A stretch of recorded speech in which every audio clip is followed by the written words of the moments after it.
श्री कृष्ण की पीठ की दर्शन ना करे, इस कथा को मैं आपको बता रही हूँ। जब पृथ्वी पर अधर्म और अत्याचार बढ़ने लगे तब भगवान विष्णु के द्वापर युग में श्री कृष्ण के रूप में अवतार लिया। उनका उद्देश्य धर्म की स्थापना करना और अधर्मियों का नाश करना। मथुरा के अत्याचारी राजा कंस का वध करके श्री कृष्ण ने अपने माता पिता को मुक्त कराया और मथुरा को भयमुक्त किया। लेकिन कंस का वध करने के बाद भी संकट समाप्त नहीं हुआ। कंस का ससुर मगध का शक्तिशाली राजा जरासंध श्री कृष्ण से क्रोधित हो गया। उसने मथुरा पर 17 बार चढ़ाई की। हर बार श्री कृष्ण और बलराम ने उनकी सेना को पराजित किया, लेकिन जरासंध हर बार भाग निकला।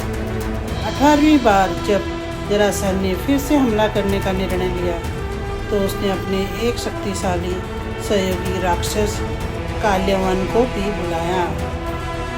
काल्यवन कोई सामान्य राक्षस नहीं था, वह अत्यंत बलवान था और उसके पूर्व जन्मों के पुण्य बहुत प्रबल थे। श्री कृष्ण को ज्ञान था कि जब तक उसके पुण्य का प्रभाव बना रहेगा तब तक वह स्वयं से मार नहीं सकते, क्योंकि भगवान का नियम है कि वह किसी को तब तक नहीं दंड देते जब तक उसके पुण्य का फल शेष हो। जब काल्यवन मथुरा पहुंचा तब उसने श्री कृष्ण को युद्ध के लिए ललकारा, लेकिन श्री कृष्ण मुस्कुराए और बिना कोई उत्तर दिए वहां से चल पड़े। काल्यवन यह देखकर चकित रह गया और समझा श्री कृष्ण डर गए। डर के मारे रणभूमि से भाग गए हैं। उसे भी उनके पीछे दौड़ पड़ा, पर यह कोई भय से की गई भागदौड़ नहीं थी, वो थी भगवान की एक लीला।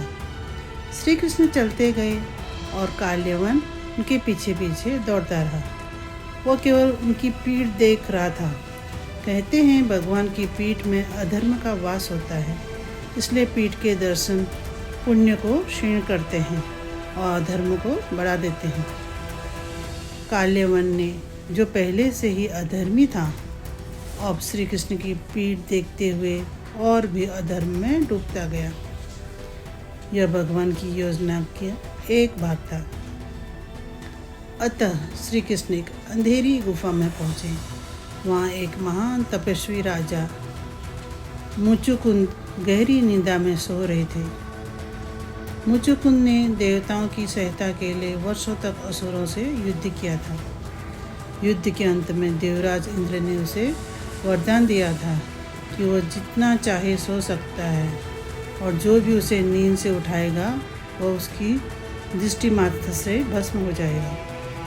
श्री कृष्ण चुपचाप मुचुकुंद के पास जाकर बैठ गए और अपने तेज को छिपा लिया।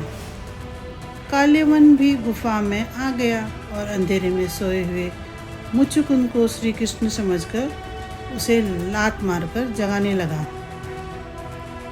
मुचुकुंद की आंखें खुली और जैसे ही उसकी सृष्टि काल्यवन पर पड़ी वह वहीं भस्म हो गया। उसका अंत हो गया। बिना युद्ध के, बिना शस्त्र के, केवल भगवान की बुद्धि और लीला से यह सब हुआ। मुचुकुंद समझ गया कि यह कोई साधारण घटना नहीं थी। उन्होंने श्री कृष्ण को देखा और तुरंत पहचान लिया कि यह कोई महापुरुष नहीं, स्वयं भगवान विष्णु के अवतार हैं। श्री कृष्ण ने उन्हें आशीर्वाद दिया, धर्म का उपदेश दिया और तपस्या करने के लिए हिमालय जाने की प्रेरणा दी। बोलो श्री कृष्ण भगवान की जय।